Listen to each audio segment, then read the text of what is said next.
क्या आप जानते हैं कि चंद्रदेव को दक्ष प्रजापति ने श्राप क्यों दिया था?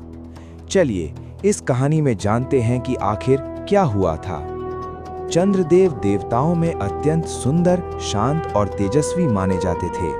उनका तेज इतना शीतल था कि रात में संसार को शांति मिलती, वनस्पतियां और औषधियां पुष्ट होती, समय और तिथियों की गणना होती। इसी कारण चंद्रदेव को काल और नक्षत्रों का स्वामी माना गया। दक्ष प्रजापति सृष्टि के महान प्रजापति थे। उनकी 27 कन्याएं थीं, जिनके नाम ही आगे चलकर 27 नक्षत्र बने।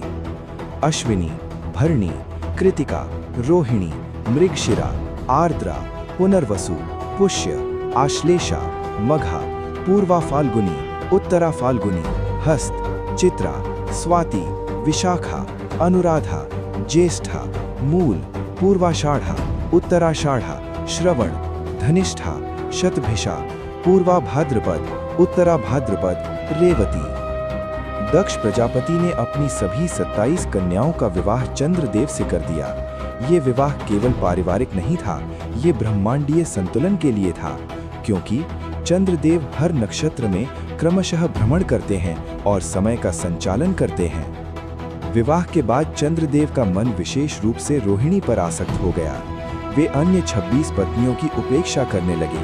वे अधिकतर समय रोहिणी के पास रहने लगे। बाकी नक्षत्र कन्याएं उपेक्षित और दुखी रहने लगीं। दुखी होकर सभी कन्याएं अपने पिता दक्ष प्रजापति के पास पहुंची। दक्ष को ये अन्याय सहन नहीं हुआ। उन्होंने क्रोधित होकर चंद्रदेव को श्राप दिया, तुम्हारा तेज क्षीण होगा, तुम रोगी हो जाओगे और धीरे धीरे नष्ट होने लगोगे। ये श्राप क्षय रोग का था। श्राप लगते ही चंद्रदेव का प्रकाश घटने लगा, वनस्पतियां सूखने लगीं, समुद्र और ज्वार भाटा प्रभावित होने लगे, पूरी सृष्टि में असंतुलन फैल गया।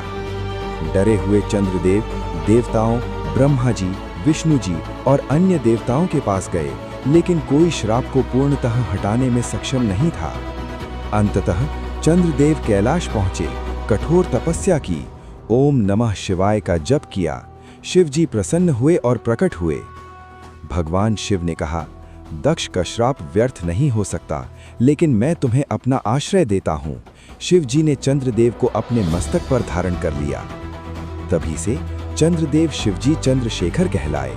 चंद्रदेव का क्षय अब आंशिक हो गया, इसलिए अमावस्या को चंद्र क्षीण, पूर्णिमा को चंद्र पूर्ण।